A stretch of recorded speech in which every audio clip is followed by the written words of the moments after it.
प्रदेश और देश में न जाने कितने लोग आज तकलीफ और परेशानी में हैं। गरीब को ये समझ में नहीं आ रहा कि हम रोजगार से आगे अपना जीवन यापन करें, कुछ काम काज कर लें या बीमारी से बच लें, और अपनी वाहवाही की खुशी मना रहे थे। भारतीय जनता पार्टी बंगाल में हार रही है कि भारतीय जनता पार्टी जैसी पार्टी को हराएं। महंगाई डीजल पेट्रोल की इतनी बढ़ गई जिसकी कोई कल्पना नहीं कर सकता, उसका कोई जवाब। जितना ममता बनर्जी जी लोकप्रिय है उतना कोई लोकप्रिय नहीं। इन्होंने वो भी उत्सव मनाया था जिसमें थाली और न जाने क्या क्या बजवाया था। क्या उत्सव मनाएंगे? ये उत्सव और प्रचार से ही सरकार चला रहे हैं। लेकिन ये हम आपको बता दें, उत्तर प्रदेश से भारतीय जनता पार्टी का सफाया होगा। बाबा भीमराव अम्बेडकर जयंती के दिन वो दिया जलाएंगे कि नहीं जलाएंगे। और भारतीय जनता पार्टी सरकार से आप किसी को न्याय की उम्मीद नहीं कर सकते हैं। आप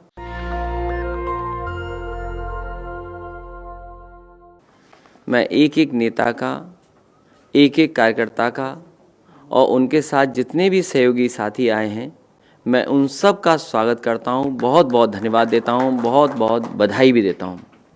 साथ ही साथ आप में से कई लोगों से कई बार मुलाकात हुई थी और इधर फॉर्मली हम ज्वाइनिंग नहीं हो पाई थी। मुझे खुशी है आज कि प्रदेश के अध्यक्ष नरेश उत्तम जी ने और पार्टी के लोगों ने कुछ साथियों को आज सदस्य बनाया है। आज सदस्य बनने पर समाजवादी पार्टी में आप शामिल हुए हैं। मैं आपका बहुत बहुत धन्यवाद और शुभकामनाएं देता हूं। जहां तक सवाल चुनाव का है, 2022 उत्तर प्रदेश का चुनाव देश का चुनाव होगा। जैसा कि बंगाल में देखने को मिल रहा है, भारतीय जनता पार्टी किसी भी स्तर पर जाकर के चुनाव लड़ती है।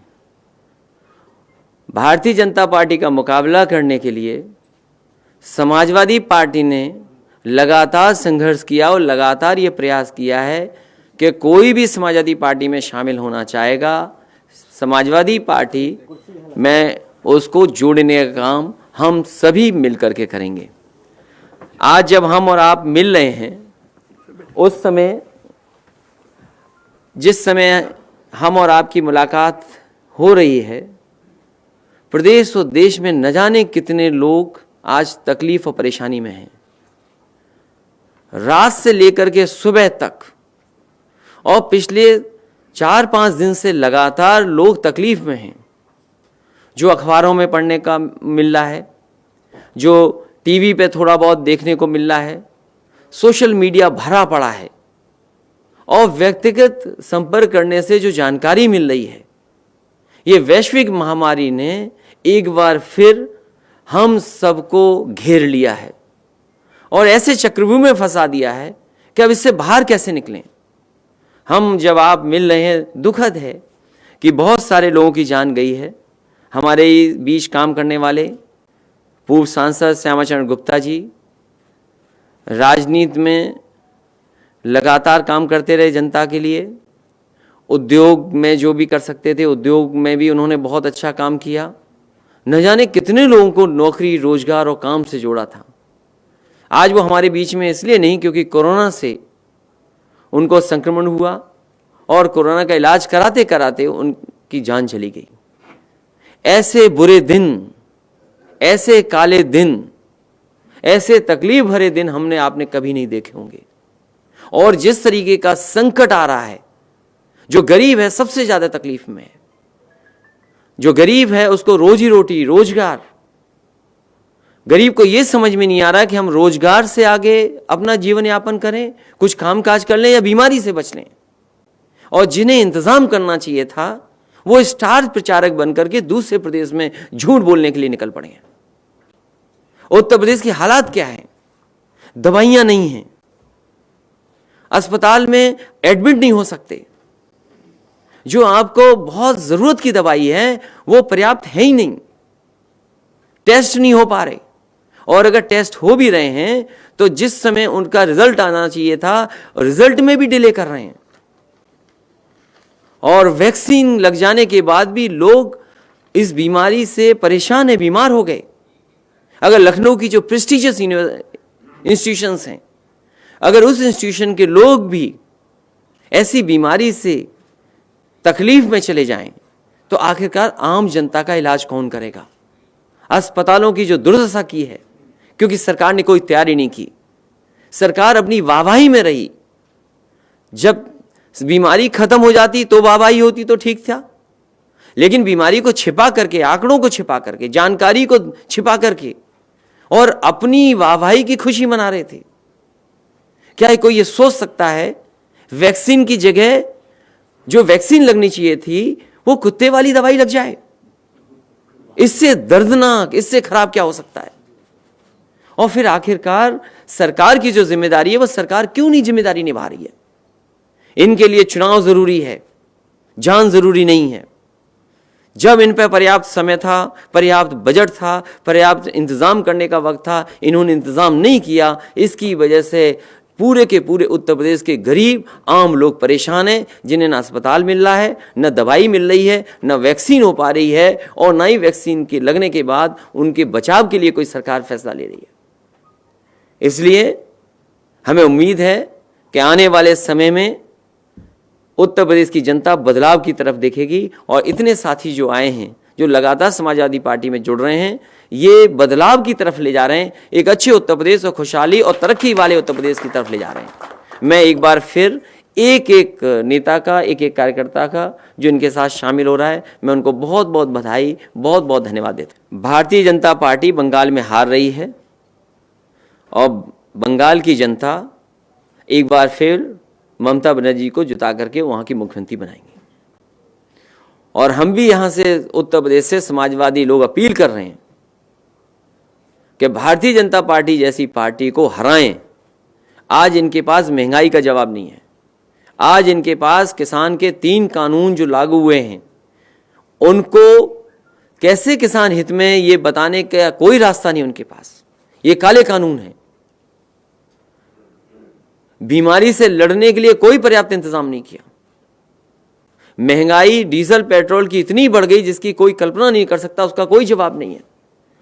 सब कारखाने, उद्योग जो लाभ वाले थे सब बेचे जा रहे हैं, उसका कोई जवाब नहीं है। तो इसीलिए जानबूझ करके भारतीय जनता पार्टी जनता को गुमराह करती है। जितना ममता बनर्जी जी लोकप्रिय हैं उतना कोई लोकप्रिय नहीं है। क्या सरकार ये बताएगी कि शामली में उत्तर प्रदेश में वैक्सीन लगनी थी, उसमें आपने कौन सा इंजेक्शन लगा दिया? क्या सरकार ये बताएगी कि अपने टेक्निकल स्टाफ को इतनी तैयार किया था कि गरीब जनता को सही समय पर दवाई, सही समय पर सुझाव, सही समय पर इलाज दे देंगे? और सरकार को ये बताना चाहिए कि उनकी जो प्रेस्टिजियस कॉलेजेस हैं, जिनकी जिम्मेदारी थी कि गरीब को मदद मिलेगी, कोरोना के समय पर उनकी सही इलाज होगा। आप बताइए कि कौन सी इंस्टीट्यूशन बची है जहां पर इतने बड़े पैमाने पे न लोग हो गए हों संक्रमित? आखिरकार सरकार के पास जवाब क्या है?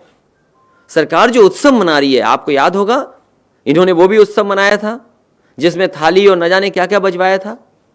क्या कोरोना उससे चला गया? जो वैक्सीन की तैयारी करनी थी, जो अस्पतालों की तैयारी करनी थी, जो दवाई की तैयारी करनी थी, आज अगर जरूरतमंद को सबसे महत्वपूर्ण दवा चाहिए हो तो वो दवाई अवेलेबल नहीं है। अगर आज अस्पताल की जरूरत हो बेड की, तो बेड नहीं है। क्या सड़कों पे नहीं मरीज पड़ा हुआ है? लाइन लंबी लंबी लगी हुई है। क्या इंतजाम किया सरकार ने? और तब जब उत्तर प्रदेश में और दिल्ली में सरकार एक ही पार्टी की है, और फिर किस बड़े पैमाने पर करप्शन हुआ है वो एक विषय अलग है। जो कोरोना के समय पर जो चीज ली गई, जो दवाइयां, जो इंस्ट्रूमेंट्स लिए गए, जो मेडिकल इक्विपमेंट्स लिए गए, क्या बड़े पैमाने पे बेईमानी नहीं हुई उसमें? क्या उत्सव मनाएंगे? ये उत्सव और प्रचार से ही सरकार चला रहे हैं। वो विषय नहीं है, विषय कोरोना बड़ा विषय है। आज लोगों की जान ज्यादा जा रही है। आपको चिंता इस बात की करनी चाहिए, कोरोना टीके के नाम पर 3 महिलाओं को लगा दिया रेबीज का टीका। टीके कम पड़े, किसी इलाके में 2-3 दिन से टीके पहुंचे ही नहीं है। कोरोना टीके के नाम पर वो तो वही सेम न्यूज़ है। टीके के दोनों खुराक लेने के बाद भी यूपी में स्वास्थ्य विभाग के मुखिया हुए संक्रमित। 40 डॉक्टर एक जगह संक्रमित, 25 डॉक्टर एक जगह संक्रमित। अभी हम बता देंगे तो बीजेपी जान जाएगी, लेकिन ये हम आपको बता दें, उत्तर प्रदेश से भारतीय जनता पार्टी का सफाया होगा। क्योंकि आज भारतीय जनता पार्टी पर जवाब नहीं है महंगाई का। क्या भारतीय जनता पार्टी बता सकती है कि डीजल पेट्रोल क्यों महंगा हुआ है? क्या भारतीय जनता पार्टी ये बता सकती है खाद और डीएपी की महंगाई क्यों हो रही है? क्या भारतीय जनता पार्टी ये बता सकती है कि मीटर ठोक करके और बिजली का बिल महंगा कर दिया? आपने यहाँ पर प्रधानमंत्री, राष्ट्रपति न जाने कितना पैसा खर्च किया आपने इन्वेस्टमेंट मीट पर। क्या कोई इन्वेस्टमेंट आया उत्तर प्रदेश में? तमाम नौजवान जिनको नौकरी रोजगार चाहिए, क्या आपने रोजगार का इंतजाम किया?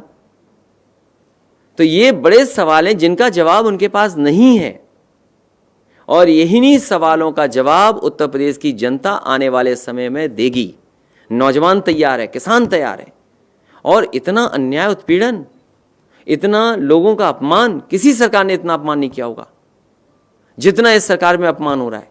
आप सरकार के खिलाफ सच्चाई बोल देंगे तो आप अपमानित हो जाएंगे। समाजवादी पार्टी और समाजवादी पार्टी के तमाम हमारे पूर्वज और हमारे तमाम पुराने नेता, और सबसे बेहतर उदाहरण यही है कि डॉक्टर राम मनोहर लोहिया और डॉक्टर भीमराव अंबेडकर जी दोनों मिलकर के काम करना चाहते थे।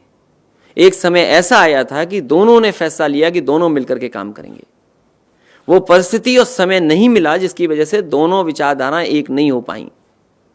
मुझे खुशी इस बात की कि समाजवादी पार्टी पूरा संगठन आने वाले समय में दिवाली का आयोजन होगा, और नाम तो कुछ भी हो सकता है, नाम पे शिकायत हो सकती है, लेकिन नाम तो हम कहें कि बाबा साहब के नाम पर अंबेडकर दिवाली हो सकती है, हमारा समता दिवस के नाम से हो सकता है, हम नाम तो कोई भी कर सकते हैं। संविधान रक्षा दिवस हो सकता है, सामाजिक समता दिवस हो सकता है, बहुजन सम्मान दिवस हो सकता है, अंबेडकर दिवाली हो सकती है, संविधान दिवाली हो सकती है, स्वजन दिवाली हो सकती है। लेकिन जो ट्रेंड कराने वाले लोग थे वो बीजेपी कांग्रेस के लोग थे। एक एक हैंडल देखिए आप। समाजवादी पार्टी अगर बाबा भीमराव अंबेडकर जी के मानने वाले लोगों को, अनुयायियों को अगर गले लगा रही हैं, तो आखिरकार बीजेपी और कांग्रेस को क्या तकलीफ है? भारतीय जनता पार्टी और कांग्रेस के लोग बताएं कि उन्हें तकलीफ क्या है, और मुझे ये बताएं क्या 14 तारीख को बाबा भीमराव अंबेडकर जयंती के दिन वो दिया जलाएंगे कि नहीं जलाएंगे? उनके सम्मान में ये बीजेपी और कांग्रेस के लोग दिया जलाएंगे कि नहीं जलाएंगे? ये सबसे बड़ा सवाल है। चलो अच्छा, सदस्य तक पहुंचे, प्रधानी तक नहीं गए तुम।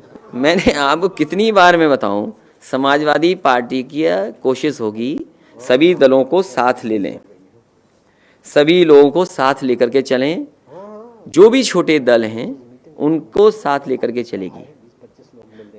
इसीलिए आपने देखा ये प्रयास हुआ है। हमारे बरेली के हैं, सागर हमारे पुराने थे, पार्टी में शामिल आ गए, शेरवानी जी हमारी पार्टी में थे, दोबारा आ गए। ये NSI का हमारा अध्यक्ष है जो मिला कई बार, साथ आ गए। ये सिख समाज के हैं, निषाद समाज के हैं, ब्राह्मण समाज चेतना परिषद है, ये हमारे तारिक भाई हैं। आज क्यों तारिक भाई आप नाम बोले थे कि हमारा नाम नहीं ले रहे हो आप? अच्छा, तो आज के हैं आप, इसलिए बहुत सारे लोग हैं, हर समाज के लोग हैं। कि उन बातों में मैं नहीं जाना चाहता हूं कि समाज की बात करूं फिर सब मैं कहूं तो किसी का नाम छूट जाए, मेरे से नाराजगी हो जाए। इसलिए जितने लोग मेरे सामने बैठे हैं मैं उन सब का स्वागत करता हूं, बधाई देता हूं। इससे पार्टी को ताकत मिलेगी और लोग जुड़ेंगे, और लगातार जोड़ने का काम समाजवादी पार्टी, यही बात हम कह रहे हैं। इसीलिए उत्तर प्रदेश की जनता देख रही है कि स्टार प्रचारक हैं, उन्हें चिंता उत्तर प्रदेश की नहीं है। प्रधानी का चुनाव लड़ा रहे हैं बंगाल में जाकर। जिस प्रदेश में कानून व्यवस्था चौपट हो गई हो, महिलाएं सुरक्षित ना हो, बेटियां सुरक्षित ना हो, मेडिकल का पूरा कोलैप्स कर गया हो, और वो आपके विकास की गाथाएं कर रहे हैं वहां पर। मुझे उम्मीद है कि न्यायालय से न्याय मिलेगा, और भारतीय जनता पार्टी सरकार से आप किसी को न्याय की उम्मीद नहीं कर सकते आप। अभी हमारे एक साथी ने जो पीछे पूछा कि एक विधायक को कपड़े उतार करके जमीन पर लेटना पड़ गया। अब उसका पक्ष कुछ भी हो सकता है, लेकिन क्या इस सरकार में न्याय की उम्मीद कोई कर सकता है जब कोर्ट ये कहे कि NSA फर्जी लग रहा है, गलत तरीके से लगाया जा रहा है? एक मुकदमा आप पहले दिन से हम और आप मिल रहे हैं, जिस समय से भारतीय जनता पार्टी की सरकार बनी थी उस दिन से हम और आप मिल रहे हैं, उस दिन से लगातार कह रहे हैं कि किस तरीके से झूठे मुकदमे लगाए जा रहे हैं उत्तर प्रदेश में, किस तरीके से फेक इनकाउंटर हो रहे हैं, किस तरीके से IPS पे भ्रष्टाचार का आरोप लगा रहा। आज महाराष्ट्र में देखिए, अगर भ्रष्टाचार का आरोप लगाए क्या हालत हो गई है, और उत्तर प्रदेश की तो रिपोर्ट ही नहीं पता है वो कहां है। IPS फर्जी बन के विधानसभा में टेंडर बांट रहे थे, आपको नहीं पता क्या? उत्तर प्रदेश की जनता ने देखा है कि किस तरीके से ये सरकार काम कर रही है। कौन नहीं जानता कि आजम खान साहब के ऊपर मुकदमे लगे हैं, फर्जी मुकदमे लगाए हैं। जमीन के मामलों को लेकर के कोई मुकदमा लगा दे। ये कैसे हो सकता है कि पुरानी सरकार के, पुरानी कैबिनेट के फैसले उस समय उस सरकार में सही थे, इस सरकार में गलत हो गए। उत्तर प्रदेश चुनाव के लगता दिन कम है, चुनाव करीब आ गया है। नेशनल दस्तक की आपसे गुजारिश है कि अगर इसको बचाना चाहते हैं तो नेशनल दस्तक को सब्सक्राइब करने के लिए रेड कलर के सब्सक्राइब बटन को दबाएं, फिर बेल आइकन की घंटी दबाएं। नेशनल दस्तक को बचाने के लिए बहुत जरूरी है कि हर खबर को शेयर करें, लाइक करें, कमेंट जरूर करें।